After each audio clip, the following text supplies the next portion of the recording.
Cancre illettré et j'assume. Bonsoir. Tu es le tout premier à être connecté. Alors, direct surprise. Je ne pense pas que vous pensiez que je devais rester muet, n'est-ce pas, par rapport à tout ce qui s'est passé cette journée. J'observais la scène. Bonsoir, Diamond Françoise. Bonsoir, Diamond. Excusez-moi, Diamond Françoise. Bonsoir. Bonsoir à tous ceux qui sont en train de se connecter. Bonsoir à tous ceux qui prennent la peine de toujours partager. Quand nous sommes en live, c'est très important de faire passer le message. Alors, on a 2 minutes. Ensuite, je fais mon coup de gueule. Bonsoir, ma mère Karine. Comment? Mais tu ne dors pas? Je croyais que tu dormais. Bonsoir, Chasseri Kensley. Bonsoir. Bonsoir, Modeste Coco. Bonsoir à tous ceux qui se connectent. Attendez, j'arrête. Je ne vais pas citer tous les noms, s'il vous plaît. On fait rapidement un tour de partage et après, je viens dans le vif du sujet. Moi aussi, je partage rapidement sur Max Senior officiel. Voilà, c'est fait. Et hop, c'est parti. D'accord. Bien. Moi aussi, j'ai fait mon tour de partage. Donc maintenant, je balance les histoires là-bas. Non, ne vous inquiétez pas, ça tombe sur le canapé. Alors, bonsoir, bonsoir à tout le monde. Ah, ok, nous sommes déjà quand même assez nombreux. Nous allons commencer très rapidement par quelque chose de très important que j'ai vu et que j'aimerais partager avec vous. Alors, vous êtes sans ignorer que des messages de soutien à une éventuelle candidature de Frambia, n'est-ce pas, sont en train d'envahir un peu tous les réseaux, que ce soit sur Twitter, sur WhatsApp, sur Facebook, sur YouTube. Ils font des appels à la candidature. En fait, c'est une campagne qui est lancée par les biaïstes. Mais ils ont appelé le mouvement des franquistes pour essayer de duper les gens.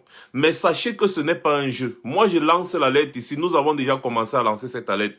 Je vous avais dit dès le départ que, logiquement parlant, Frambia est un Camerounais comme toi et moi. Comme vous et moi. Donc, de ce fait, il a le droit de se présenter à la présidence de la République. Mais, dans quelles conditions? C'est ça le problème. Si nous sommes dans un pays libre, où les élections sont libres et transparentes, avec des institutions fortes et indépendantes, il se présente comme candidat comme tout le monde et tout le monde voit qu'il a gagné. C'est tout ce qu'on demande, la réforme consensuelle d'un système électoral et tout ce qui va avec. Quand on dit le système électoral, c'est du début jusqu'à la fin. Parce que le code électoral, c'est quelque chose. Le système électoral, c'est autre chose. Donc, en tant que Camerounais, il a ce droit, on ne peut pas l'enlever ce droit parce qu'il est fils de président. Non, il a ce droit. Mais on ne va pas se laisser duper avec la succession. Parce que dans une république, il n'y a pas de succession. Non, attention. Dans une république, ce n'est pas les successions de gré à gré. Non. Dans une république, on doit respecter l'ordre constitutionnel. On doit respecter la Constitution parce que la Constitution, c'est l'identité, n'est-ce pas, de cette République. Sans Constitution, vous n'existez pas. Toute la vie de votre République est basée sur sa Constitution. C'est un peu comme si toi, tu n'as pas de carte d'identité. C'est comme si tu n'as pas de nom. C'est-à-dire tu n'as pas de nom, tu n'as pas de prénom, tu n'as pas de date de naissance, tu n'as rien. En fait, tu n'existes pas. Et la Constitution d'un pays, c'est ça. Et la chose qu'on doit respecter du début jusqu'à la fin dans un pays, c'est sa constitution. C'est pour ça que les États-Unis d'Amérique, n'est-ce pas, sont la première puissance mondiale. On ne blague pas avec la constitution aux États-Unis. Non, non, non, non, non, non. C'est la constitution. Et le droit constitutionnel est au-dessus de tout. C'est pour ça qu'on dit que le droit de manifester est un droit constitutionnel parce que c'est instruit par la Constitution. Donc, tant qu'on ne respecte pas cette Constitution-là chez nous en Afrique, les gars, attention. Bon, donc, pendant que vous continuez de partager, je vais déjà commencer par vous lire quelques 2-3 messages de soutien que certains apportent, n'est-ce pas, à une éventuelle candidature de Franck Biya comme successeur de son père. Nous sommes dans une monarchie au Cameroun. Je vais venir sur le Tchad, ne vous inquiétez pas. Alors, je commence à lire. Franck Emmanuel Biya, la jeunesse camerounaise tout entière compte sur toi pour assurer la relève après le départ en retraite de papa. Mon champion Paul Biya. Départ qui d'ailleurs est certain, mais pas d'actualité pour le moment, et très loin de l'être. Alors, Franck Biya, s'il te plaît, fais honneur à la jeunesse de notre pays en acceptant cet appel à la candidature, synonyme de motion de soutien, mais aussi en nous éloignant des gens comme Cabral, Libye, Serge Espoir, Matomba et machin, ceux qui n'ont rien, et patati patata. Ça, c'est un premier message. Deuxième, c'est une autre personne. Félix, non, attends, voilà. Ça, c'est maintenant Saint-Éloi Bidon. Saint-Éloi Bidon. Ancien du RDPC. Écoutez attentivement, j'ai posté ça sur mon mur, j'ai un peu ri. J'ai dit que dès que je finis ce que j'ai à faire, je viens. Cabral Libye est une fabrication du pouvoir. Quand Franck Dia viendra au pouvoir, virgule, quand Franck Dia viendra au pouvoir, virgule, le PCRN sera le premier parti à le soutenir, point. L'affaire où il dit que le PCRN ou Cabral Libye, fabrication, tout ça, j'en ai que foutre. Mais l'endroit qui m'intéresse, c'est là où c'est écrit « Quand Franck Dia viendra au pouvoir ». Je vous parle là de Saint-Éloi Bidon. Je vous parle là de Saint-Éloi Bidon. Ancien membre du RDPC. On peut dire ancien juste peut-être pour tromper les gens, mais je pense qu'il doit toujours être membre du RDPC. Saint-Éloi Bidon. Ancien membre du RDPC. Son message est clair. Quand Franck Dia viendra au pouvoir, le PCRN sera le premier parti à le soutenir.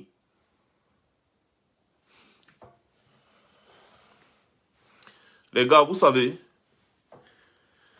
quand on est dans une dictature, les choses se dessinent petit à petit. Et quand ça arrive, il est déjà trop tard pour contrer. Vous voyez ce qui se passe au Tchad actuellement? C'est exactement ce qui se passe au Cameroun. Exactement. Le problème, c'est que au Cameroun, ce n'est pas encore officiel. On va toujours rester là, regarder. Quand est très expressif, effectivement. Il n'a pas dit si Franck Dia. Il n'a pas dit s'il arrive que Franck Dia. Non.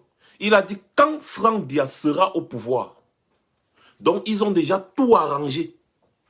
Ils ont déjà tout préparé.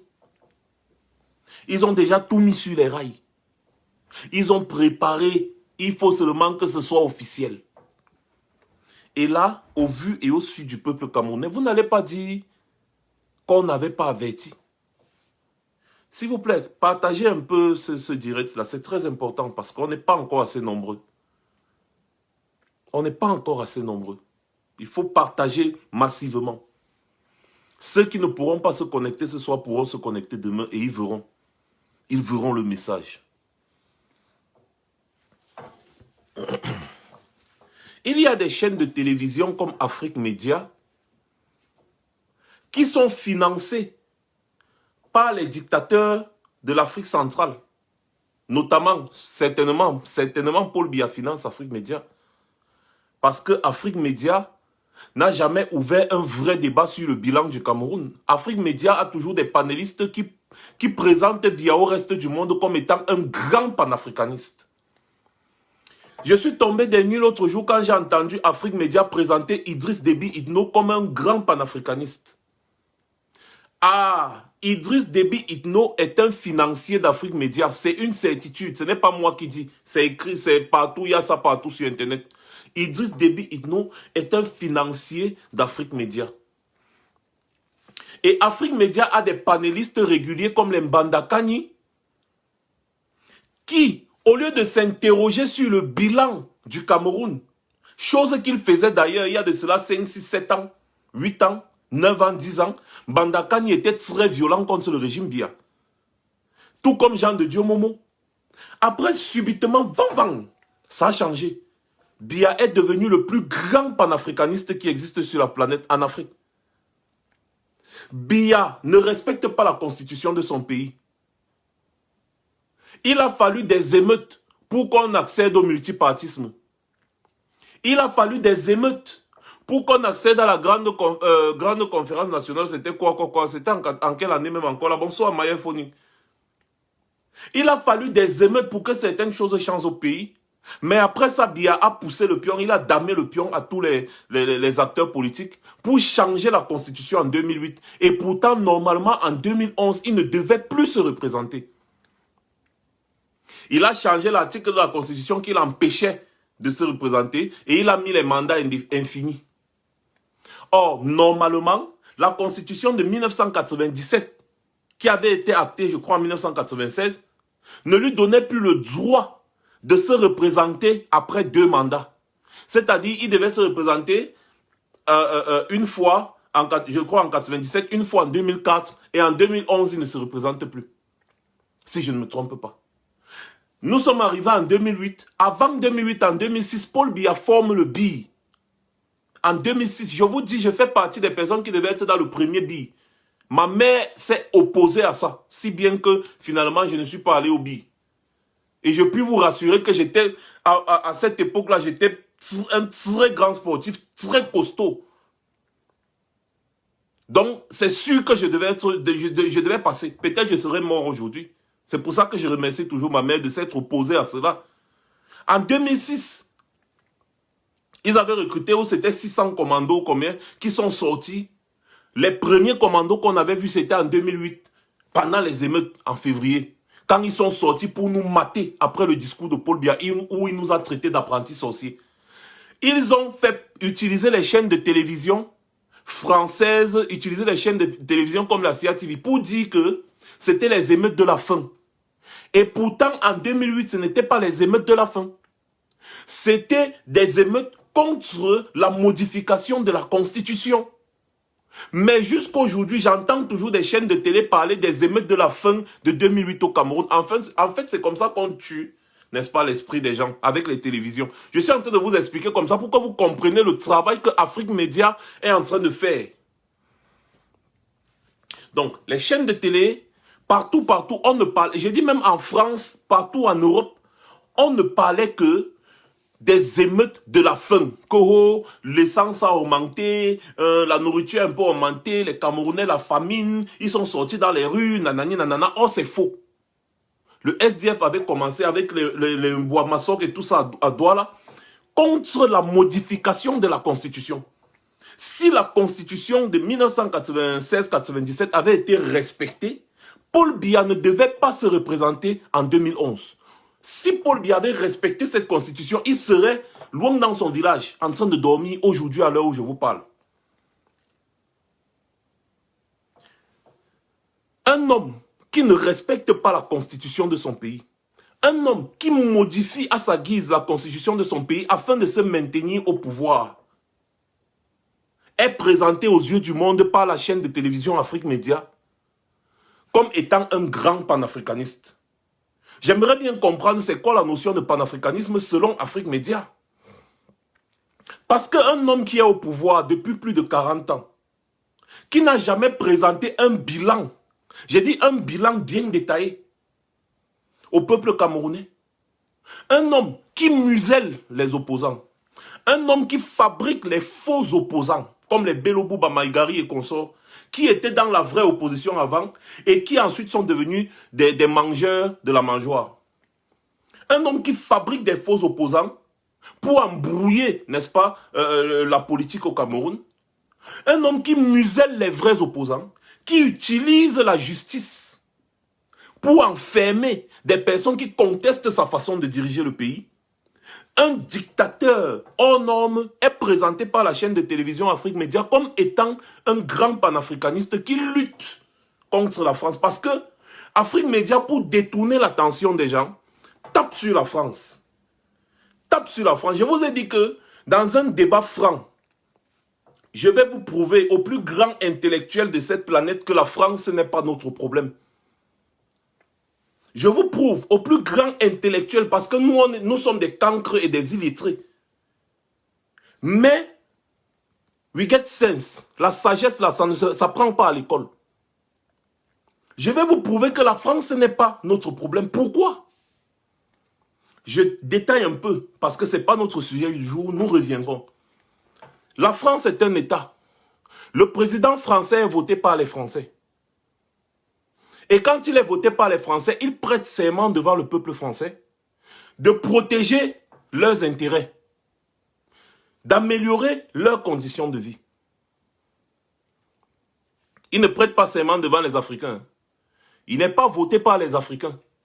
Il n'est pas voté par les Camerounais ou par les Tchadiens. La loi de la survie veut que tu t'arranges à ce que ton peuple se porte bien. C'est comme ça que ça fonctionne. Donc, c'est tout à fait logique que les gars se battent pour obtenir les matières premières en Afrique. À nous d'être sages. Rappelez-vous de l'adage chez nous qui dit « Erreur Fombutuku, Nadame Fondos ». C'est clair. Si tu es un Butuku et que au lieu de protéger les ressources naturelles de ton pays pour que ça profite à ta population, tu préfères donner ça aux étrangers pour pouvoir te remplir les poches de ta famille, de tes amis, c'est tout.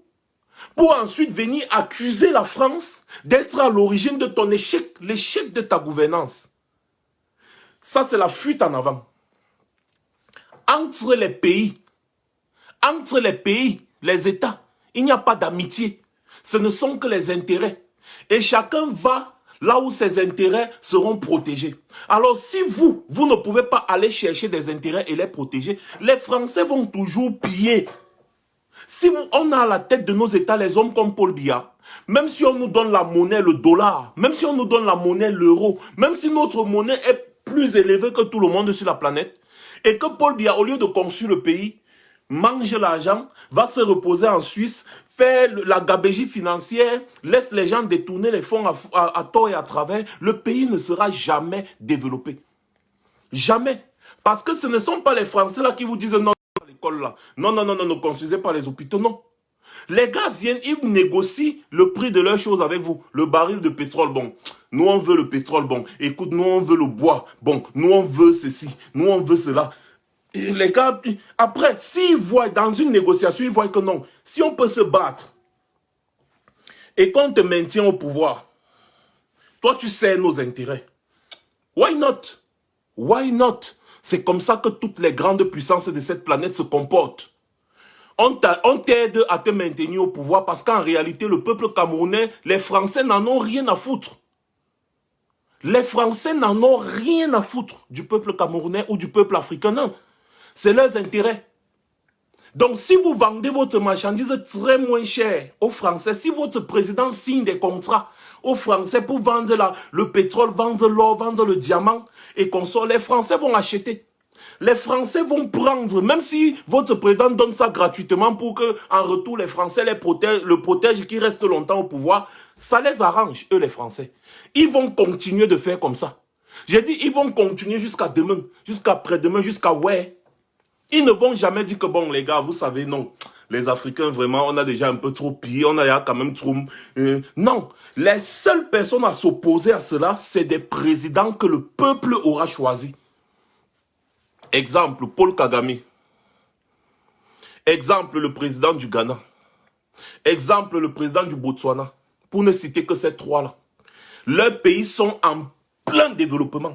C'est-à-dire, ils sont en train de se développer à un niveau incroyable. Pourquoi? Parce qu'ils ont su mettre à la tête de leurs États des hommes qui, au lieu de se remplir les poches et demander la protection de la France pour que le peuple ne marche pas sur eux, ils ont préféré se retourner vers le peuple, travailler pour le peuple, et le peuple leur est reconnaissant. Au Botswana, les présidents se succédaient, et chaque président qui venait après l'autre voulait faire mieux que son prédécesseur. Au Ghana, c'est pareil. C'est le président ghanéen qui a dit devant Emmanuel Macron, il a dit, l'Afrique n'a pas besoin de vous, nous au Ghana, on n'a pas besoin de vous. C'est clair, on n'a pas besoin de vous. C'est tout. Donc, les gars, vous savez, vous pouvez aller vous faire foutre avec le FMI et la Banque mondiale, tout ce que vous voulez là. Nous allons fixer le prix de notre cacao. Si vous achetez, vous n'achetez pas, vous dégagez. Il est mort. Il est toujours au pouvoir, non? Pourquoi il est au pouvoir? Parce que sa sécurité ne dépend pas de la France. Sa sécurité ne dépend pas des États étrangers. Sa sécurité dépend du peuple ghanéen. Sa sécurité dépend des Ghanéens patriotes. Voilà pourquoi il est toujours vivant. Paul Kagame. Paul Kagame avait dit à ces gens, vous savez, allez vous faire... Il est même sorti de la francophonie. Paul Kagame, il est même sorti de la francophonie. Il a dit, bon, on va maintenant enseigner plus l'anglais, parce que l'anglais, c'est une langue vraiment qui est parlée un peu de partout. Parce que le français, c'est une langue que si tu parles dans 2-3 pays, c'est bon. Quand tu arrives ailleurs, tu es perdu. Il est entré dans le Commonwealth, si je ne me trompe pas, tout ça. Il est sorti de la francophonie. Kagame ne dépend de personne. La sécurité de Kagame dépend des Rwandais. Et Paul Kagame est toujours là. Hein. Paul Kagame a déjà dénoncé toutes ces histoires-là, la France-Afrique, les machins trucs, patati patata. Mais Paul Kagame a toujours dit que il faut que les présidents apprennent à travailler pour leur peuple. Mais ça, Afrique Média ne va jamais passer ça sur sa chaîne de télé. Quand Paul Kagame dit il faut que les présidents apprennent à travailler pour leur peuple. Il faut que les présidents, au lieu de vouloir être riches à tout prix, apprennent à travailler pour leur peuple. Quand Paul Kagame disait qu'on ne devient pas président pour être riche, que être président c'est un sacrifice, Afrique Média ne va jamais vous montrer ça. Ils vont vous montrer Idriss Déby en train de dire, vous savez, la France avait modifié la constitution au Tchad, où c'était en 2004, alors que je ne voulais plus me représenter. Hein. La France a modifié la constitution, ils m'ont forcé. Hein? Mola, tu es président depuis les années 90. En 2004, tu n'as pas honte que c'est la France qui vienne modifier la constitution dans ton pays? Et jusqu'à Afrique Média passe ça, ils sont contents. Hein. Ils disent que non, vraiment la France, c'est la France qui est montée, la France qui est descendue, la France a fait ceci, la France a fait cela. Idriss Déby était un bon président. Idriss Déby qui passait son temps à kidnapper les opposants. Tuer les opposants de sang-froid. Hein. Lui, chez lui, au Tchad, il tuait les opposants de sang-froid. Il kidnappe les opposants, il les tue de sang-froid. Il a poursuivi, il a persécuté Hissène Habré jusqu'au Sénégal. Persécuté Hissène Habré jusqu'au Sénégal. Idriss Déby est un sanguinaire. Mais curieusement, il est devenu un grand panafricaniste. Anti-français. Pourtant, c'est lui qui dit que la France est venue modifier sa constitution. Dans son pays, le Tchad. Comment ça se fait? Donc, c'est la France qui gère ta constitution. En fait, comme la France l'avait aidé à prendre le pouvoir, il a remis toute sa sécurité entre les mains de la France. C'est la France qui gérait. C'est pour ça qu'il était à la merci des Français. Quand il avait des problèmes de rébellion, c'est qui venait l'aider? Ce n'était pas toujours ces mêmes Français, les militaires français qui bombardaient les positions rebelles. Si ce n'était pas cette même France-là, Idriss Déby serait tombé depuis comme Hissène Habré. Le problème, c'est que Idriss Déby a vendu les ressources du Tchad à la France pour que la France l'aide à se maintenir au pouvoir. Donc, il a fait le pacte avec le diable. Il a fait un pacte avec le diable. Et maintenant, quand les Français, vous savez que les Français ont une pression internationale. L'Italie est derrière la France tous les jours en train de demander à la France d'arrêter d'aller en Afrique parce que l'immigration clandestine que vous voyez là, ça saoule déjà toute l'Europe. Et il savait que beaucoup de pays, n'est-ce pas, les ressources de beaucoup de pays sont pillées par la France et tout ça, avec la complicité des dictateurs qui sont à la tête de ces pays-là. Donc les pays comme l'Italie, les pays comme l'Allemagne, les États-Unis demandent à la France d'arrêter de faire ça, que ce n'est pas bien, que c'est ça qui est la cause de l'immigration et qu'il faut arrêter. Donc maintenant, la France, pour essayer de se blanchir, a demandé à Idriss Déby, mon là, ton mandat, si là, c'est pas bon, hein, faut plus te représenter, gars. Idriss Déby a commencé à faire la surenchère. Il commence à faire comme s'il est trop anti-français. Il dit, vous savez, c'est là où il a commencé à faire ces petites sorties-là. Que vous savez, la France, vraiment, la France, vraiment, la France, vraiment. Idriss Déby est en train de faire ce qu'on appelle la surenchère, du chantage. Parce que les Français, les mêmes Français là, ils lui ont dit que, mon gars, toi-même tu ne vois pas que tu es au pouvoir depuis 30 ans, mon frère. Laisse même une autre personne, glisse un peu comme ça. Le gars a compris que non, son soutien était déjà en train de tomber, il voulait leur faire le chantage, genre pour dire que non, maintenant là je vais vous faire le chantage pour que les ressources que je vous donnais là, je vais un peu tourner comme ça, machin truc. C'est ce qui lui est arrivé. Il est mort aujourd'hui dans des conditions désastreuses. Mais c'est lui qui a cherché. Qu'est-ce que lui partait faire au front? Qu'est-ce qu'il partait faire au front? Par exemple, je n'étais pas au Tchad, donc je ne connais pas sérieusement les conditions de sa mort. Mais je dis toujours que quand lui, après 30 ans au pouvoir, il veut encore se représenter. Et pour se représenter, qu'est-ce qu'il a fait? Vous voyez Succès Masra, le jeune opposant là. Idriss Déby a modifié la constitution. Il a augmenté l'âge pour se représenter à la présidence. Et comme ça, Succès Masra ne pouvait pas se représenter. Tout simplement. Donc si Succès Masra avait, je crois, il a eu ses 38 ans, ou je ne sais pas trop. Le gars a mis l'âge de la présidence à plus de 40 ans pour que Succès Masra, qui est son principal opposant, ne puisse pas se représenter aux élections présidentielles. Donc il a éliminé encore toute l'opposition et il est parti à la présidence seul. Il a gagné avec les chiffres soviétiques comme d'habitude. Vous voyez? Donc voilà un homme qui est présenté comme un panafricaniste selon Afrique Média. Il faut que le peuple africain et le peuple camerounais aient un peu de jugeote. Il faut que les Africains aient de la jugeote. Vous savez, je vais vous dire quelque chose aujourd'hui, ce soir. Le problème en Afrique, ce n'est pas la longévité au pouvoir. Le problème en Afrique, c'est la longévité et le manque de bilan. Mais surtout, le problème même en fait, c'est le manque de bilan. Le problème en Afrique, c'est des présidents qui veulent s'asseoir à tout prix, ne pas travailler, mais rester toujours président. Parce que si on veut parler de la longévité au pouvoir, parce que ces gens aiment souvent prendre des exemples. Je vais vous prendre un exemple simple. En Afrique, par exemple, je vous prends un exemple de Paul Kagame. Paul Kagame au pouvoir depuis, je crois, c'est 2000, 2001, je ne sais pas trop.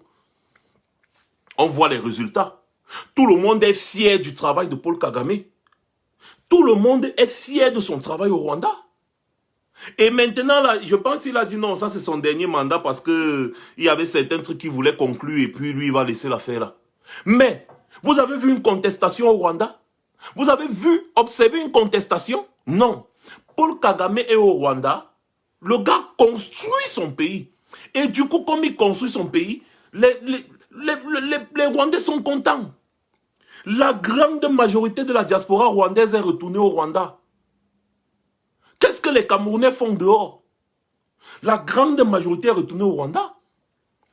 Je vous prends un exemple encore. Les royaumes maintenant. Parce qu'eux, ils veulent transformer nos républiques en royaumes. Ce n'est pas trop un problème. Mais je vous prends un exemple. Le royaume du Maroc.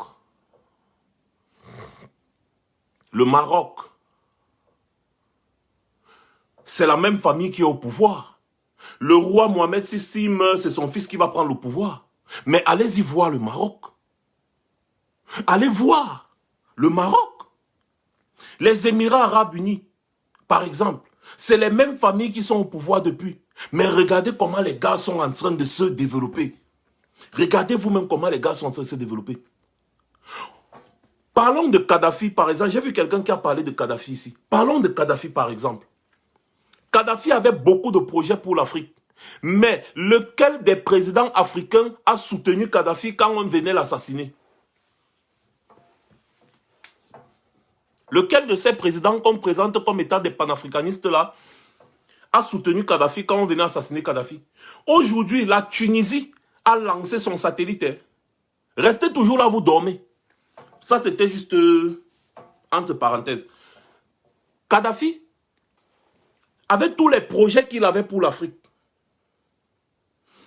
s'est fait assassiner parce qu'il avait fait des mauvais deals avec les Français. Toujours, ces mêmes deals-là. Ce sont les deals-là qui les tuent toujours. Qui a soutenu Kadhafi? Idriss Déby. Il n'est pas frontalier avec Kadhafi. Pourquoi Idriss Déby n'a pas tapé la main sur la table quand la France venait bombarder Kadhafi, quand l'OTAN venait bombarder la Libye? Pourquoi Idriss Déby n'a pas tapé la main sur la table pour dire jamais? Pourquoi Paul Biya n'a pas dit jamais? Avec tous les projets que Kadhafi avait pour l'Afrique. Les États-Unis d'Afrique, la monnaie unique africaine, un satellite africain, les machins, tous les projets panafricanistes que Kadhafi avait pour l'Afrique. Les gars là l'ont laissé, on l'a assassiné. Pourquoi? Parce que ces personnes ne peuvent rien dire quand la France tousse. Pourquoi ils ne peuvent rien dire? Eh bien parce que leur vie, leur suivi dépend de la France. Revenons sur Paul Biya. Paul Biya est au pouvoir depuis combien d'années? Qui est le principal soutien de Paul Biya sur cette planète? Quand il y a des problèmes d'intervention à l'ONU, quel est le pays qui soutient toujours Biya? Ce n'est pas la France. Ce n'est pas les Français, ce n'est pas les politiques français. Qui est le premier soutien de Paul Biya sur cette planète? C'est les politiques français. Pourquoi? Parce que Paul Biya monnaie. Il donne ce que ces Français-là veulent. En échange, les gars le protègent. C'est comme ça. Et c'est comme ça que ça fonctionne. Et quand tu deviens déjà gênant pour eux, les gars te lâchent. Et quand les gars te lâchent, ça ne fait pas 2 mois, 3 mois, on wanda seulement comme on fait et tu es tombé. Pourquoi? Ces gens ont ce qu'on appelle le renseignement. Ça veut dire que lorsque ces gens te protègent, ils te renseignent sur les activités de tous tes ennemis. Et rien qu'avec le renseignement que ces gens te donnent, tu es capable de maintenir tes ennemis à distance. C'est comme ça que le monde fonctionne. Ne croyez pas que le monde c'est la brutalité. Oh, le président là, je ne suis plus d'accord avec lui, je vais aller le tuer, patati patata. Ça c'est des conneries. C'est des bêtises. Les gars n'agissent plus comme ça. Entre la Russie et les États-Unis, la Chine, c'est le renseignement. Les agents de renseignement, on donne les renseignements, le renseignement, l'espionnage, le renseignement. C'est comme ça que ça fonctionne sur cette planète. Quand vous entendez les agents dormants russes aux États-Unis, les agents dormants américains en Russie, les agents dormants ici, le Hezbollah, le KGB, la CIA, le machin, patati, c'est comme ça que ça fonctionne. Donc, Paul Biya reçoit le renseignement venant de la part des Français. Parce que c'est ce renseignement qui te protège. Parce que si tu n'as pas le renseignement, personne ne peut te protéger. S'il y a quelqu'un qui complote contre toi, les gars sont au courant. Ils viennent, ils te disent que, gars, tu vois, il y a le type là qui complote contre toi. Allez, vends tous les hommes que Paul Biya a mis en prison là. Allez chercher. Les Edgar Alain Mebengo, les Marafa Amidou Yaya, Yves Michel Foto, les Jean-Marie Atanamebara. Tous les gens que Paul Biya a mis en prison, c'est des gens qui ont pensé qu'ils pouvaient espérer prendre la présidence un jour. Et donc Paul Biya a eu le renseignement et il a réglé ses comptes. Paul Biya ne les a pas enfermés parce qu'ils ont détourné de l'argent. Ah ben non, Paul Biya n'enferme pas les gens parce qu'ils ont détourné de l'argent. La preuve, nous avons démontré ici par A plus B, pas seulement nous, même au Cameroun, des journalistes, des enquêteurs ont démontré par A plus B que Jacques Famendongo a détourné des milliards. Mais Famendongo est toujours dehors. Parce que Famendongo, c'est un biaïste fini, c'est une créature de Biya. Biya va le mettre en prison, pourquoi? Les Atangandi qui ont détourné tout l'argent à la Campos, bref, il y a beaucoup de gens dans le gouvernement de Biya actuellement qui devraient être en prison, mais qui ne le sont pas. Pourquoi? Pourquoi ils ne sont pas en prison? Parce que ce sont les bénis oui-oui. Donc c'est le renseignement. Et donc ces gens-là, ils tiennent les hommes comme Biya avec le renseignement. C'est le renseignement. Donc le jour où les gars disent que bon, gars, comme tu commences à déranger là, les gars font seulement, ils tournent le dos, ils ne te donnent plus le renseignement. Ils ne te donnent plus la position des rebelles, par exemple. Ils ne te donnent plus que bon, ils ne te disent plus que bon, il faut te méfier de telle personne. Il faut te méfier de telle personne. Au contraire, les gars te lâchent. Oui, les Titus Edouard, merci beaucoup. Les Thierry Michel à Tangana, tous ces gens-là, ils les avaient enfermés parce que ces gens pensaient à la présidence. Ou alors, entre autres, le gars se méfiait de ces gens. Donc, quand les gars arrêtent de te renseigner, ils te tournent le dos. Hein. Tu ne connais plus. Parce que tu as mis toute ta vie entre leurs mains. Tu as mis toute ta vie, toute ta sécurité entre leurs mains. Donc, le jour où les gars se tournent, ils ne te disent plus qu'il y a tel là, il faut te méfier, il y a tel là, il faut te méfier. Il y a un danger qui vient, les gars ne te disent pas. Le danger arrive, un zang, on finit avec toi une fois. C'est comme ça que ça se passe. Il y a peut-être des gens qui vont organiser les manifestations, organiser le coup d'État ou bien le quoi. Les gars ne vont pas te dire. Vous connaissez combien de coups d'État amorcés peut-être par les militaires Paul Biya avait déjoué? Vous connaissez combien? Vous ne pouvez même pas connaître parce que les gars ont déjoué ça vite fait. À cause du renseignement. Donc c'est comme ça que ces gens les tiennent. En échange, qu'est-ce qu'il faut? Il faut que Paul Biya leur donne les matières premières, la gestion de ceci, la gestion de cela, rapidement. Les gars n'encouragent pas Paul Biya, par exemple, a construit les usines, a transformé le produit brut pour ajouter de la plus-value afin de revendre le produit fini. Non, non, non, ils ne vont pas l'encourager. Ils vont plutôt encourager Paul Biya. Ils vont dire à Paul Biya que mon gars, hey, hey, donne-nous le bois brut. On va transformer en France. Ensuite, on va revenir te revendre. Et Paul Biya exécute. Parce qu'il sait que toute sa vie est entre leurs mains. Et comme c'est quelqu'un qui a peur de mourir, il veut rester au pouvoir, c'est les conditions. Il respecte les conditions. Et en plus, il est dans les loges maçonniques avec ces gens-là. Et dans les loges maçonniques, il y a des lois. La loi, c'est que tu dois d'abord satisfaire tes frères. Vous vous rappelez de l'intronisation d'Ali Bongo au Gabon quand son père était mort? Vous avez vu que c'est les francs-maçons qui l'ont mis là-bas au pouvoir. Et la première règle des francs-maçons, c'est que tu dois d'abord travailler pour l'intérêt de tes frères de loge. Tu travailles d'abord pour l'intérêt de tes frères de loge. Donc, les Gabonais et les Camerounais ne sont pas des francs-maçons. Du coup, Paul Biya, Ali Bongo, personne ne travaille pour leur intérêt. Les Sassou Nguesso, tout cela, c'est les mêmes gens. Donc, c'est comme ça que ça fonctionne. On te dit, Paul Biya, non, non, non, non, non, non, ne construis pas une usine de transformation de diamants. Non, non, non, laisse ça. Donne-nous le diamant. Nous, on va acheter le diamant brut, on va aller transformer, on va te revendre. Et c'est comme ça que même le pétrole, ça voyage. Après, nous, on rachète. Pourtant, on pouvait bien raffiner notre pétrole sur place. Qui vous a dit que la Sonara raffine le pétrole du Cameroun? C'est des conneries. C'est des conneries. Sonara, c'est des conneries. Le bois passe devant vous tous les jours, matin, midi, soir, ça passe brut. Les billes de bois, vous voulez dire que c'est une grande scierie nationale qui a dépassé Paul Biya a construit? Non, ce sont les conditions. Ce sont les conditions. Donc on ne peut pas venir me dire aujourd'hui que Paul Biya est un panafricaniste ou Idriss Déby est un panafricaniste. Je tombe des nues. Je tombe des nues. Allez voir le Tchad, le taux de pauvreté au Tchad est à combien? Alors que le Tchad est un pays riche. Riche en or, riche en pétrole. Le Botswana que je vous dis là, rien qu'avec le diamant, le Botswana est parmi les pays les plus développés de cette planète. Pourquoi? Parce que les présidents botswanais, au lieu de vendre le diamant brut, comme Paul Biya a fait, ils exploitent leurs minerais, ils transforment sur place et ils vendent à leur prix. Celui qui ne veut pas laisse. Et comme le diamant est un minerai indispensable, les gens sont obligés d'acheter. Pourquoi est-ce qu'au Botswana, on n'assassine pas les présidents?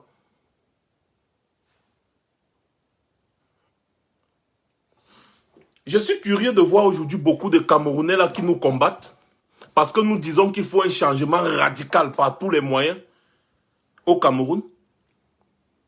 Ils nous combattent, mais en même temps, ils soutiennent ce qui se passe au Tchad. C'est la même chose, ils étaient en train de soutenir ce qui se passait au Sénégal. Pourtant, les manifestants au Sénégal étaient dangereux. Les gars cassaient tout. Au Tchad aujourd'hui, pareil, les gars mettent le feu, ils brûlent partout en route. C'est une révolte. Et vous n'allez pas voir une révolte pacifique, les gens vont marcher à genoux. Non. Les gars bloquent tout, ils saccagent tout. C'est une révolte. Quand nous on dit que c'est ce qu'il faut au Cameroun, beaucoup d'individus ici viennent nous combattre. Ils nous traitent de ceci, cela, ils nous traitent de cela, ceci, ils nous embrouillent le cerveau. En même temps, ces mêmes idiots sont en train de supporter ce qui se passe au Tchad et ces mêmes idiots sont en train de supporter ce qui se passe au Sénégal. Vraiment, si tu veux connaître la définition de la sorcellerie, si tu veux connaître la définition de la sorcellerie, ce n'est pas le mysticisme. Hein. Viens seulement voir certains Camerounais. Quand tu vas les écouter, tu vas comprendre c'est quoi la sorcellerie. Tout simplement. Tu vas comprendre c'est quoi la sorcellerie. Ce sont les mêmes gens qui vont venir vous dire « Oh, vraiment, le Cameroun anglophone, on tue les gens au Cameroun anglophone. Oh, patati patata, on tue les gens au Cameroun anglophone. » Ils ne connaissent même pas c'est quoi la contestation anglophone. Juste parce qu'on dit on tue les gens au Cameroun anglophone, ils viennent on tue les gens au Cameroun anglophone. Vraiment, il faut arrêter ça, patati patata. Mais quand on leur dit que Paul Biya doit tomber par tous les moyens, ils disent non, non, non, jamais le sang ne doit pas se verser au Cameroun. Vraiment, vous là, vous n'êtes pas des vrais combattants. Vous êtes des vendus, patati patata.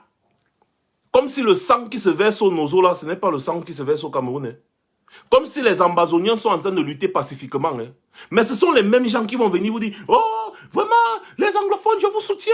Les anglophones, je vous soutiens. » Vous voyez, c'est-à-dire, c'est ça l'Africain. Et c'est pour ça que les hommes comme Biya restent au pouvoir longtemps.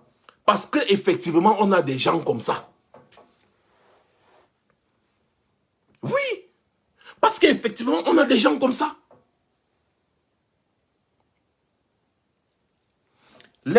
les chaînes de télévision comme Afrique Média, je le dis ici,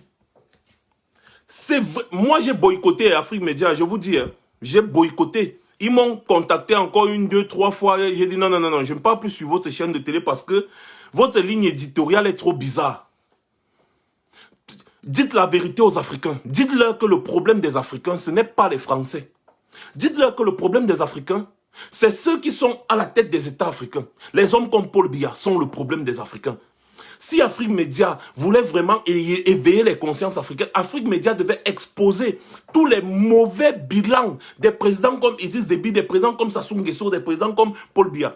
Afrique Média ne parle pas du couronnement de Sassou Nguesso. Sassou Nguesso et Afrique Média, ils trouvent que c'est normal que Sassou Nguesso soit encore au pouvoir. Ils trouvent que c'est normal que Idriss Déby ait gagné l'élection présidentielle, apparemment, pseudo-élection. Ils trouvent que c'est normal que Paul Biya soit encore au pouvoir. Afrique Média n'a jamais attaqué le bilan de gestion du Cameroun. Jamais, jamais. Ils n'ont jamais attaqué le bilan de gestion du Cameroun. Ils vont un peu faire un genre comme s'ils veulent prendre un peu la population. Ils vont dire non, Paul Biya, vraiment, il y a telle chose là vraiment qui ne marche pas. Ils brossent comme ça, là, ils passent. La façon dont ces gars s'attaquent à la France là, c'est pour embrouiller les Africains. Sachez-le. C'est un peu comme si vous prenez, je vous avais pris un exemple, vous prenez une bouteille en plastique et vous cognez sur un mur en béton. La bouteille là ne va jamais casser le mur en béton. C'est exactement ce qu'Afrique Média fait. Afrique Média vous dirige quelque part où ça ne va jamais aboutir parce que tenez-vous tranquille. La France va continuer de chasser ses intérêts. La France va continuer de chasser ses intérêts pour protéger le peuple français. C'est maintenant à nous, Africains, de bagarrer pour protéger aussi nos intérêts, protéger le peuple africain. Mettre à la tête de nos États des hommes dignes qui pensent d'abord Afrique. C'est possible. Ça s'est passé dans beaucoup de pays africains. Ça peut se passer au Cameroun. Exemple, le Ghana. Mettre à la tête de nos États des hommes qui ne sont pas assoiffés de pouvoir, mais qui sont assoiffés de développement. Mettre à la tête de nos pays des assoiffés de développement. C'est comme ça là qu'on va se développer et on va imposer notre façon de faire à ces gens. Et ils vont adhérer parce qu'ils n'ont pas le choix. Nous avons la matière première. Paul Biya n'a jamais développé la technologie nécessaire pour transformer nos matières premières. Pourquoi? Depuis des années, notre réseau de télécommunications dépend toujours des étrangers. Mais vous vous rendez compte et vous nous appelez, vous dites que Paul Biya et Idriss Déby, c'est des panafricanistes, les gars. Vous voulez déranger. Vous pensez que c'est parce que vous parlez du franc CFA que vous êtes des panafricains. Le franc CFA, c'est un problème en Afrique. Je veux poser une question simple. Et si quelqu'un veut, même les spécialistes en monnaie là, venez, on va débattre terre à terre. Vous allez me parler techniquement que oui, on fabrique en France. Vraiment, la parité fixe. Oh, les montées, c'est descendu, patati patata. Vous savez, même si on n'avait pas le franc CFA, même si on n'avait pas le franc CFA, on allait toujours être sous-développé. Le Zimbabwe, par exemple, ils utilisaient le franc CFA. N'est-ce pas, les Zimbabwéens avaient fini par avoir ils avaient leur propre monnaie. Mugabe avait développé son pays. N'est-ce pas, tellement leur argent était dévalué qu'on portait seulement les brouettes comme ça d'argent pour aller acheter le pain. Regardez à l'époque au Nigeria, quand on utilisait encore le kobo. Le Nigeria n'était pas bien gouverné. Du coup, la monnaie, le kobo ne valait absolument rien. Aujourd'hui, le Nigeria a le naira. Le naira est plus fort que le franc CFA. Et les gars, regardez au Ghana, le Ghana c'est 10, par exemple. Mais le problème, ce n'est pas qu'ils ont le Ghana c'est 10. Le problème, c'est que les présidents travaillent bien. Et c'est ça qui donne de la valeur à leur monnaie. Donner le dollar, l'euro ou une monnaie planétaire, interplanétaire aux dirigeants comme Paul Biya, ils ne feront jamais rien avec. Parce que si au lieu de construire leur pays, au lieu de produire des richesses, ils vont acheter ailleurs. On importe au moins 98% de ce qu'on consomme au Cameroun. Vous me parlez de quoi? De quelle richesse? On importe, j'ai dit on importe au moins 98% de ce qu'on consomme dans un pays. Le riz. On préfère laisser le riz camerounais pourri pour importer le riz de l'Inde, importer le riz de la Chine. C'est avec ça qu'on voulait vous développer. C'est ça. C'est avec ça qu'on veut se développer. Dernièrement, les gars ont voté une loi pour importer le poulet congelé, non? Il y a combien d'éleveurs de poulet au Cameroun?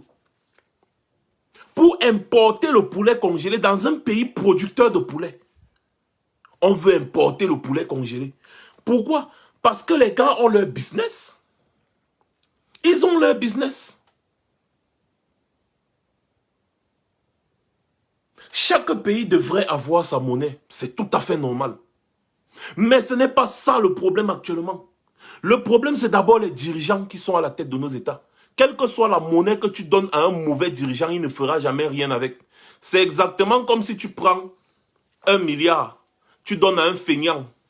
Au lieu d'aller investir, le gars passe ses jours à boire le vin, chercher les femmes, jouer les jeux de hasard. Il ne fera jamais rien avec.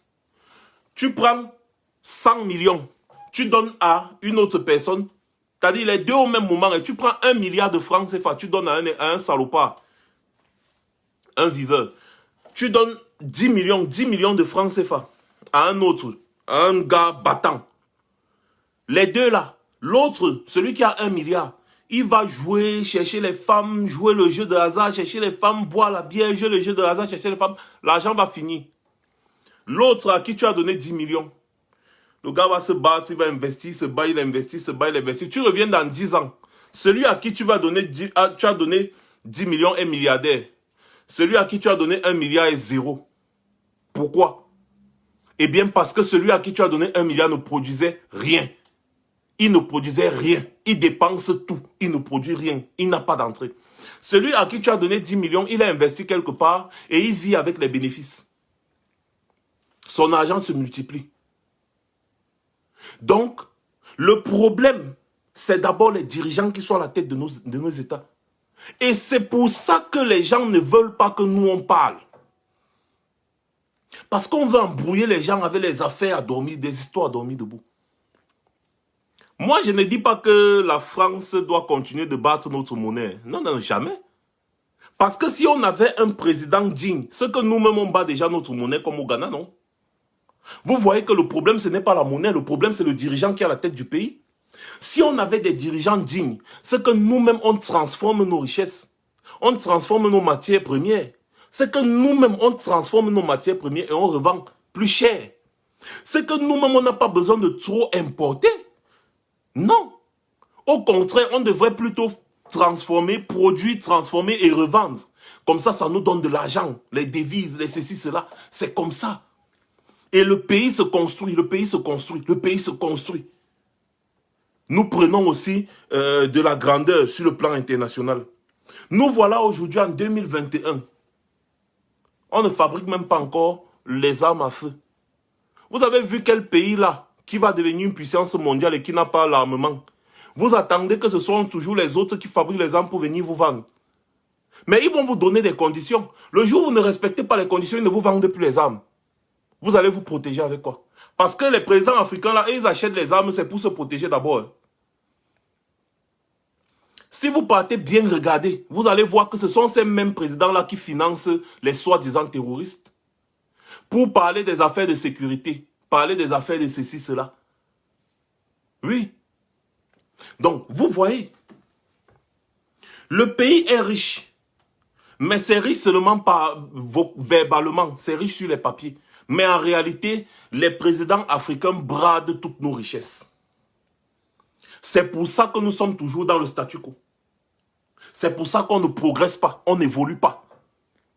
Et des présidents qui ne construisent pas leur pays, qui ne permettent pas d'ajouter la plus-value à nos matières premières, ne sont pas des panafricains.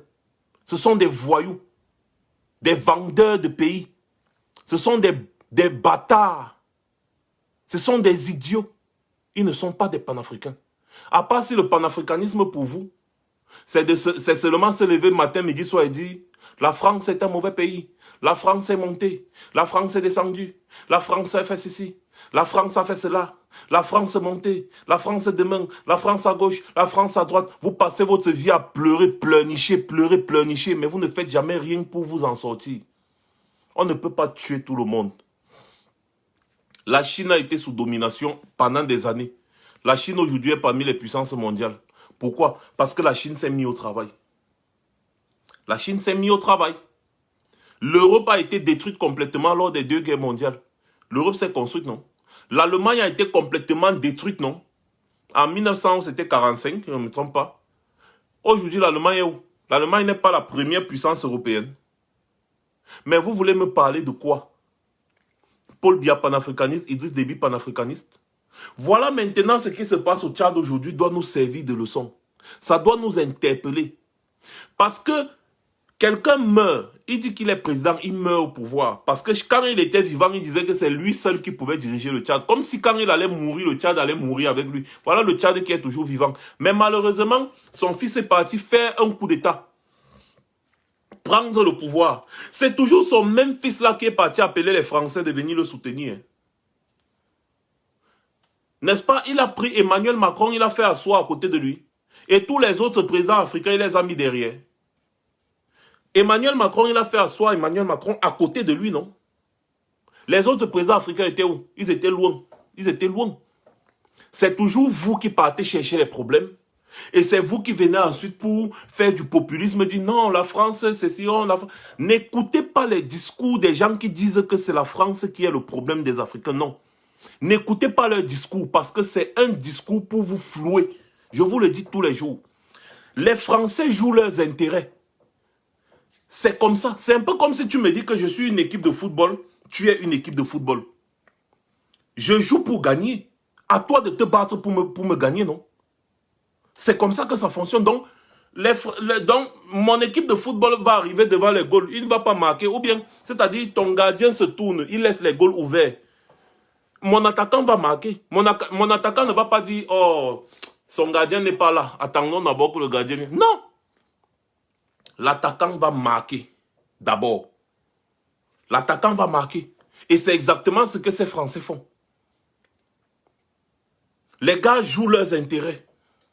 À nous de défendre nos intérêts. Et pour mieux défendre nos intérêts, nous devons nous battre pour que les dictateurs qui sont à la tête de nos États dégagent. J'ai dit nous devons nous battre pour que les dictateurs dégagent. Et quand ces dictateurs vont dégager, virgule, petit à petit, nous allons nous débarrasser complètement des impérialistes. Ceux qui maintiennent les impérialistes en Afrique, ce sont les dictateurs là. Mais ce sont eux. Ceux qui maintiennent les impérialistes en Afrique, ce sont les dictateurs là. Les problèmes de révolution armée qui éclatent à gauche, la rébellion armée qui éclate à droite, c'est quoi la cause? C'est parce que, au lieu de construire leurs différents pays, ceux qui sont à la tête de ces pays-là se remplissent les poches. Ça crée la pauvreté, ça crée la frustration et ça crée les révolutions. Ça crée la révolte. C'est comme ça que ça fonctionne. C'est comme ça que ça fonctionne. Alors, si on ne veut plus de l'ingérence des étrangers, commençons déjà par nous-mêmes nous battre. Les Français se sont libérés en versant le sang. Les États-Unis d'Amérique, ils ont versé le sang. Partout, la Chine, l'Inde, partout, ils ont versé le sang pour se libérer. Alors ne restez pas là, vous pleurez tous les jours sur les plateaux de télé. Oh, la France, oh, la France, oh, la France. Soyez prêts à verser le sang. Commençons déjà d'abord par ceux qui sont à la tête de nos États. Ils doivent dégager. Ils doivent dégager. Quelle est cette bêtise où il y a un problème dans un pays? Au lieu de s'asseoir ensemble, essayer de résoudre le problème, on appelle la France de venir bombarder les positions rebelles. C'est vous qui appelez la France que, pardon, il y a les rebelles qui me dérangent. Idriss Déby, la France est venue bombarder les positions rebelles chez Idriss Déby combien de fois? Une fois, il y a la rébellion est arrivée jusqu'aux portes de la présidence au Tchad. C'est les Français qui sont venus libérer Idriss Déby. Ce sont les Français qui sont venus le sauver. Or, il y a les armées, il y a l'armée du Cameroun, il y a l'armée du Congo, il y a l'armée du Nigeria, il y a les armées en Afrique. Non, ils traversent toute l'Afrique, ils partent 6000 km, ils partent appeler les Français. C'est eux qui autorisent les bases militaires sur place. Les gars ne se battent pas, ils ne travaillent pas en concordance. Ils se plaignent maintenant que voilà, on a tué Kadhafi, maintenant la Libye est détruite. Quand on détruisait la Libye, vous faisiez quoi? Vous faisiez quoi? Il n'y a pas de révolte. Posez-vous la question de savoir pourquoi il n'y a pas de révolte armée en France, en Allemagne, aux États-Unis. Prenez les vrais exemples. Prenez les vrais exemples. Pourquoi il n'y a pas de révolte armée aux États-Unis, en Allemagne, en France, dans les grands pays là? Pourquoi? Posez-vous les questions. Pourquoi il n'y a pas de révolte armée là-bas? Pourquoi il y a seulement les révoltes armées chez nous? C'est parce qu'il y a le prétexte et le contexte. C'est comme ça que ça fonctionne. Dès que tu commences à rester longtemps au pouvoir, tu ne développes pas ton pays, ça va créer un problème. Et ça va donner le prétexte, le contexte actuel va donner le prétexte aux gens, aux personnes frustrées de créer une rébellion. Et comme ça, ils vont chercher les vendeurs d'armes. Les vendeurs d'armes vont leur vendre les armes et ils vont commencer à faire la guerre. C'est comme ça que ça fonctionne. Dans les pays développés, il n'y a pas ça. Pourquoi il n'y a pas ça dans les pays développés? Eh bien, c'est parce que ces pays sont développés. Donc, continuons d'accuser la France. La France, c'est notre problème, non? La France, c'est notre problème. Paul Biya, après Paul Biya, on va mettre Franck Biya au pouvoir. On va dire, hey, non, la France, c'est notre problème. Ce n'est pas Franck Biya. Pour avoir les institutions fortes, il faut quoi, Blaise Moussa? Il faut avoir, n'est-ce pas, des hommes qui pensent ces institutions. Des hommes qui installent ces institutions. C'est comme ça que ça fonctionne. Aussi longtemps que vous aurez des présidents à la tête de vos États qui appellent la France au secours à chaque fois, vous ne serez jamais développé. Tout va toujours se passer devant vous. On va prendre les prétextes de sécurité pour venir imposer des bases militaires. Et avec l'aval de ces présidents-là. Parce que Idriss Déby, au lieu d'appeler la France de venir intervenir, pouvait très bien ouvrir un dialogue avec les rebelles. Commencer la guerre, c'est bien, mais on ne sait jamais quand ça finit. Exemple, Paul Biya et les ambazoniens. Paul Biya, si Paul Biya, au lieu d'aller se reposer en Suisse, c'était assis avec les ambazoniens chaque jour, jusqu'à trouver le problème des ambazoniens, il ne devait pas avoir la guerre en Ambazonie. Voilà la guerre qui est là aujourd'hui, non? On va dire non, la guerre, qui vend les armes, parce que vous voulez toujours attaquer le problème à la surface, vous ne voulez pas attaquer le problème au fond. Il faut d'abord connaître c'est quoi le fond du problème. Il faut connaître d'abord la cause avant de s'attaquer aux conséquences. Parce que quand vous restez là, vous parlez des conséquences. Qui vend les armes en Afrique? Qui vend les ceci en Afrique? Pourquoi est-ce qu'on vend les armes en Afrique? Pourquoi on ne vend pas les armes en France? Pourquoi on ne vend pas les armes en Allemagne? Pourquoi on ne vend pas les armes aux États-Unis? Parce que les gens aux États-Unis n'ont pas le prétexte de prendre les armes pour faire une révolte. Parce que les gens en France n'ont pas ce prétexte-là. Le contexte ne leur donne pas ce prétexte-là. C'est comme ça que ça fonctionne. Donc si vous laissez les gens entrer dans votre maison, ne vous plaignez pas qu'ils se sont assis sur votre canapé. Non. Tu ouvres ta barrière grande comme ça. Et puis tu dis que non, c'est lui qui m'a forcé pour entrer chez moi. C'est lui qui m'a forcé pour entrer. Tu es encore un enfant. Mais vous êtes souvent bête ou quoi? Quel État va venir imposer à un autre État s'il n'y a pas déjà une volonté? Paul Biya, les accords coloniaux par exemple, que vous voyez partout là, si tous les pays africains s'étaient mis ensemble pour écarter ces accords coloniaux, ce qu'aujourd'hui on n'est plus là. La soif du pouvoir.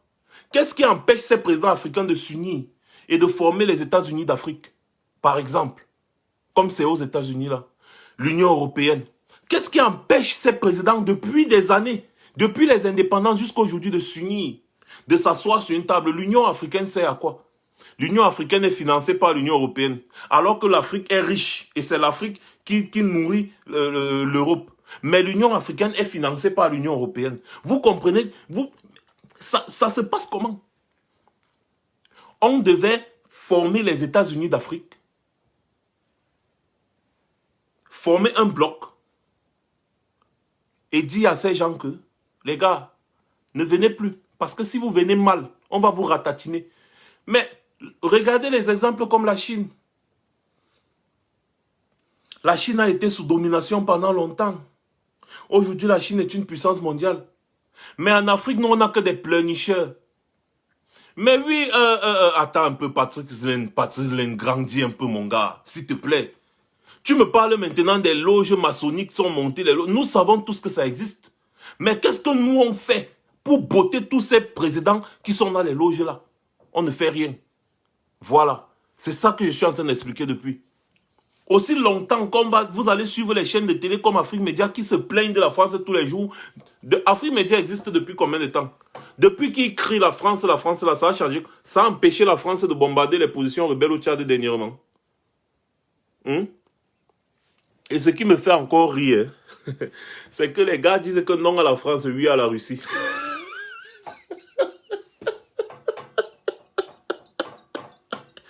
Je n'ai jamais autant ri. Non, les Français sont mauvais, les Russes sont mieux, les Chinois sont mieux, les enfants. Bah, Mali. On va s'en sortir un jour. Des hommes sans couilles. On veut toujours le parrainage de quelqu'un. Après, quand la Russie, vous allez constater que la Russie sert ses intérêts parce que vous pensez que la Russie vient là pour vos beaux yeux. Ils vous aiment trop. Ah, les Russes, vraiment, c'est les Russes qui sont bien aujourd'hui. L'ennemi se résout. Quand vous allez constater que la Russie chasse aussi ses intérêts, vous allez commencer à dire, les Russes sont des impérialistes. Hein, il faut chasser les Russes de l'Afrique. Il faut faire ceci. On prend on dit que non, la France est mauvaise. On va mettre la Russie. Bonnet blanc, blanc, bonnet. C'est ça, non? Alors que la France, la Russie, les États-Unis, tous ces gens-là s'asseyent sur leur table du G5. Et ils réfléchissent comment est-ce qu'ils vont gérer la planète.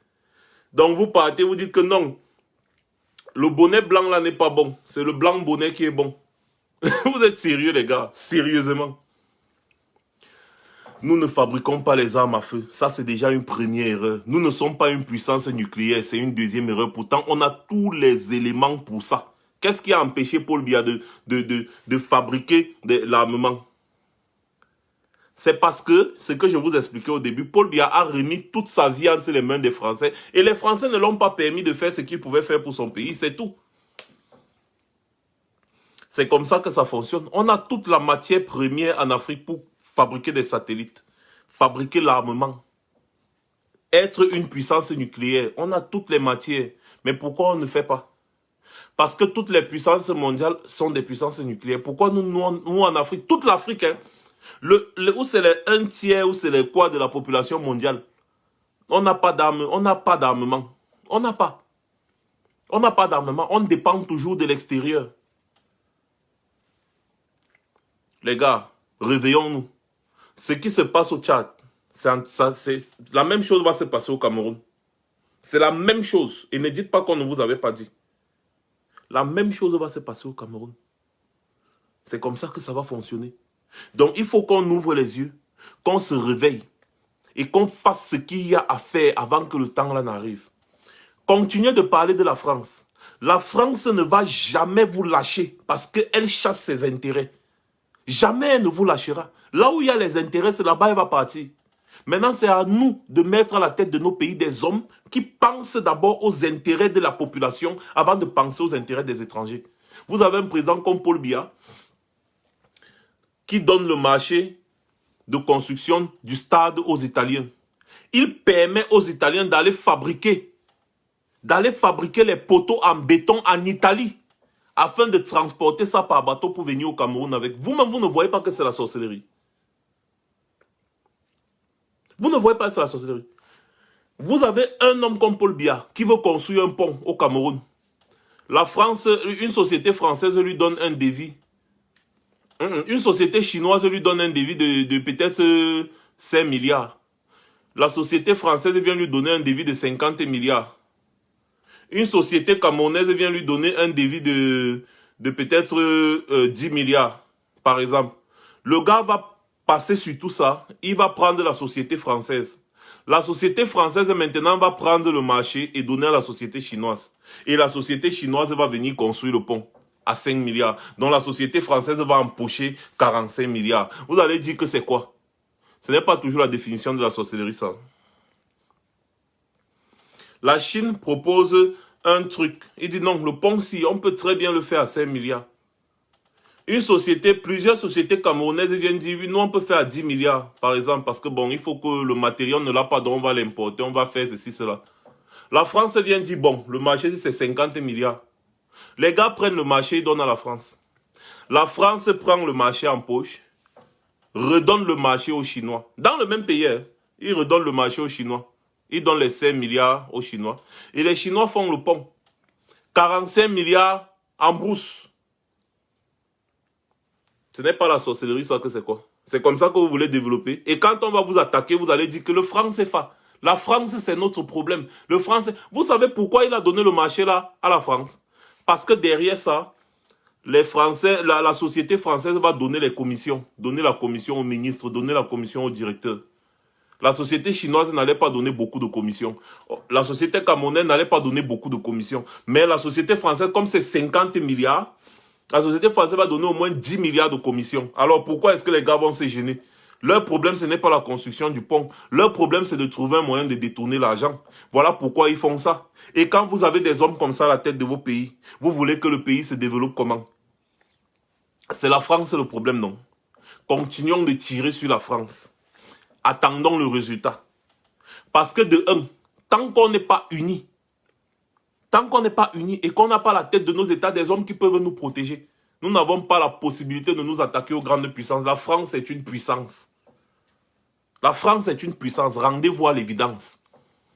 C'est une puissance mondiale. Ayons à la tête de nos États les hommes dignes qui vont se battre pour les populations. Et ces populations-là vont les soutenir. Et c'est comme ça que nous allons nous débarrasser des impérialistes.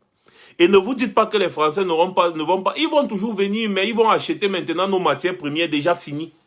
C'est-à-dire, si les Français ont besoin de notre pétrole, ils vont venir acheter le pétrole déjà raffiné. S'ils ont besoin de notre diamant, non, ils vont acheter notre diamant déjà taillé. S'ils ont besoin de l'or, ils vont acheter l'or déjà fini. S'ils ont besoin de notre bois, ils vont venir acheter le bois déjà fini. C'est comme ça que ça va fonctionner si on a des dirigeants qui sont dignes. Et on ne va pas les tuer. Ça, c'est des conneries. Et même si on va les tuer, vous avez déjà vu où les hommes, quand tu veux prendre la tête d'un pays, il faut être prêt au sacrifice ultime. C'est comme ça que ça se passe. Donc si quand tu dis non, j'ai peur qu'on me tue. C'est pour ça que je donne le bois gratuitement à la France. Je donne le diamant gratuitement à la France. Je donne le ceci gratuitement à la France. Après, vous allez voir les chaînes de télévision comme Afrique Média venir dire que c'est un panafricaniste. Vous voyez ça? Ce n'est pas la définition de la sorcellerie, ça que c'est quoi? Soutien total au peuple tchadien qui ne se laisse pas faire. Le peuple tchadien doit restaurer le respect de la Constitution au Tchad. Parce que sans la Constitution, vous n'êtes rien. Regardez la junte militaire qui a pris le pouvoir au Tchad par coup d'État. Ils disent que voilà, c'est parce que vraiment, il y a un problème de stabilité, qu'on sort patati patata, mais ils ont quand même dissous l'Assemblée nationale. Ils ont quand même dissous le gouvernement. Vous ne comprenez pas? Vous ne comprenez pas quoi? Je vous prenais l'exemple des États-Unis. Aux États-Unis, il y a 18 successeurs constitutionnels. 18! C'est-à-dire que si le président n'est pas là, c'est le vice-président. Après le vice-président, c'est ainsi de suite. Jusqu'à 18, jusqu'au secrétaire du Trésor. Donc les gars ont tout organisé. Et même ça, quand ils ont parfois un truc où tout le gouvernement se retrouve pour un speech du président ou quoi, ils vont faire ce qu'on appelle un survivant désigné. C'est-à-dire, s'il y a un problème qui arrive et que tout le gouvernement, tous les successeurs, tout le monde meurt, le survivant désigné là, c'est lui qui prend, qui prend la continuité de l'État. Donc, la succession constitutionnelle, cette chaîne ne se coupe jamais dans un pays qui respecte ses citoyens. Donc vous voyez que la chaîne est tellement longue que si le président meurt, après le vice-président meurt, après le président le secrétaire d'État meurt, le président du Sénat meurt, le président de la Chambre des représentants meurt, le président de ceci meurt, et le secrétaire de ceci meurt. Vous ne voyez pas que 18 c'est trop long? La Constitution c'est quelque chose de fondamental. Il faut respecter la Constitution. Et nous, le peuple, nous devons imposer le respect de nos constitutions. Dernière chose. Pourquoi depuis 1961, 1960, lors des indépendances, on n'a jamais copié une constitution comme celle des États-Unis dans nos pays. Notre constitution, c'est tout le copier-coller de la France. Pourquoi on n'a jamais copié ce qui est bien? Parce que ces présidents-là, ça ne les avantage pas. Arrêtez d'accuser la France. La France joue sa partition. C'est un peu comme si on accuse les biaïstes de supporter. Les gars jouent leur partition, les gars. Paul Biya, aujourd'hui, lui, il se bat. Comment il va rester au pouvoir? Maintenant, à vous, à nous de nous battre, comment l'arracher, le faire partie de ce pouvoir. C'est comme ça que ça fonctionne. Deux équipes de football, chacun veut gagner. C'est le plus fort qui gagne. Et nous, là, nous sommes les plus forts, mais on est encore là, on dort. Des Français, ils sont dans leur rôle. Ils jouent leur partition. Dans l'histoire, c'est nous qui ne jouons pas nos partitions. Nous ne jouons pas notre partition, autant pour moi. Et c'est pour ça que nous sommes toujours dominés. Parce que nous pleurons. Nous nous comportons comme des enfants de la maternelle, des femmelettes. On passe le temps à pleurer, à pleurer, à pleurer, à pleurer. Pleurer n'a jamais rien changé. La gazelle va pleurer 1000 ans. Le lion va toujours le manger. C'est comme ça. La gazelle va pleurer 1000 ans. Le lion va toujours le manger. Donc il faut arrêter de te comporter comme une gazelle. Tu te comportes comme un buffle. Le lion n'attaque pas le buffle. Tu te comportes comme le buffle. C'est comme ça. Et le lion va te respecter. Tu te comportes comme l'éléphant. Le lion va te respecter. Parce que tu es un éléphant, mais tu te comportes comme une gazelle. Bah, si l'éléphant se couche comme ça là, il pleure. Ouais, le lion, pourquoi tu fais ça? Le lion va le manger. Or, si l'éléphant se met debout, le lion ne peut même pas s'approcher. C'est comme ça que ça fonctionne. Dans toute l'histoire de l'humanité, c'est nous, les Noirs africains, qui ne jouons pas notre partition. Donc c'est nous les coupables de l'histoire. Nous avons subi beaucoup de choses.